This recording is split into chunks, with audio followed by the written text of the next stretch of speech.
Hey everybody, welcome back to this mini lecture. This one is on social media activism.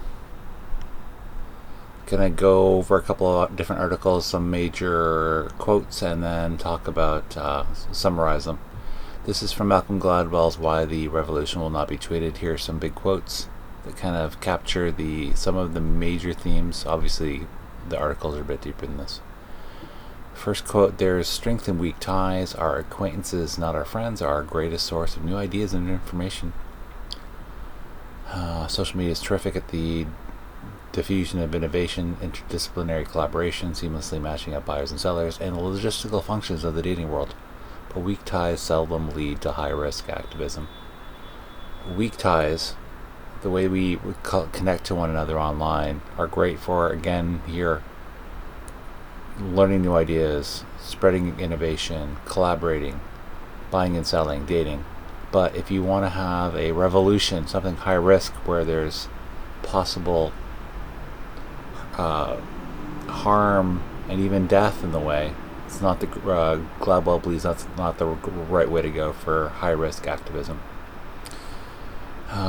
He explains further, because networks don't have a centralized leadership structure and clear lines of authority, they have real difficulty reaching consensus and setting goals.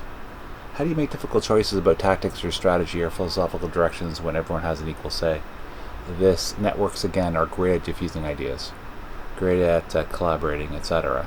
But if you want to have consensus, set goals, make difficult choices, things that are really important for a revolution, difficult with a network, according to Gladwell. In short, weak ties are fostered online. They are done via social media and the internet. They are done through networks. They're decentralized, they're good for sharing ideas, and they are great at fostering low-risk activism. A thumbs up on or a like on a social media platform. Social media platforms are fantastic for that. However, strong ties, like for activism, they're better done offline with friends, hierarchically, with centralized authority. They're really good for decision making, and as per Gladwell, they're great for high risk activism. Article 2 by Zeynep Tufekci contrasts some points about Gladwell. She makes two major points. The first one, the key issue facing activists who wish for real social change is the mismatch between the scale of our problems, global, and the natural scale of our sociality, local. This is a profound problem, and more, not less, social media is almost certainly a key element of any solution. Again, we are social beings, but we normally socialize with one another locally, who's near us physically, geographically. But unfortunately, our problems like climate change, etc., are global in nature. But if it's a global problem and we normally interrelate locally, social media, according to Tufekci, should help with that. Her second point. The relationship between weak and strong ties is one of complementarity and support, not one of opposition. Larger pools of weak ties are crucial to being able to build robust networks of stronger ties, and internet use is key to this process. So she believes that if you want to make new strong ties, weak ties can be a good way to start that, hence social media and the internet. Finally, Morozov, in his article Digital Dictatorship, makes a couple of points.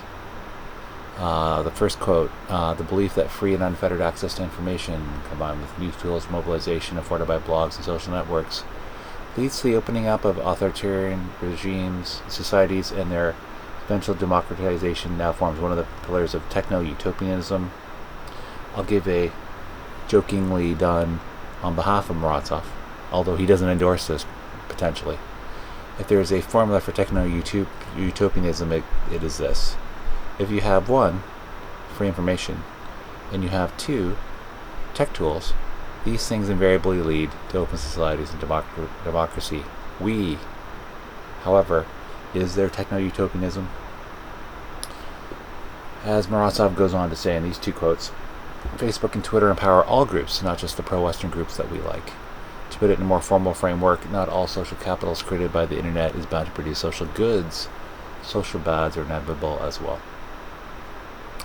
In Bowling Alone, Putnam expertly cautioned against the kumbaya interpretation of social capital.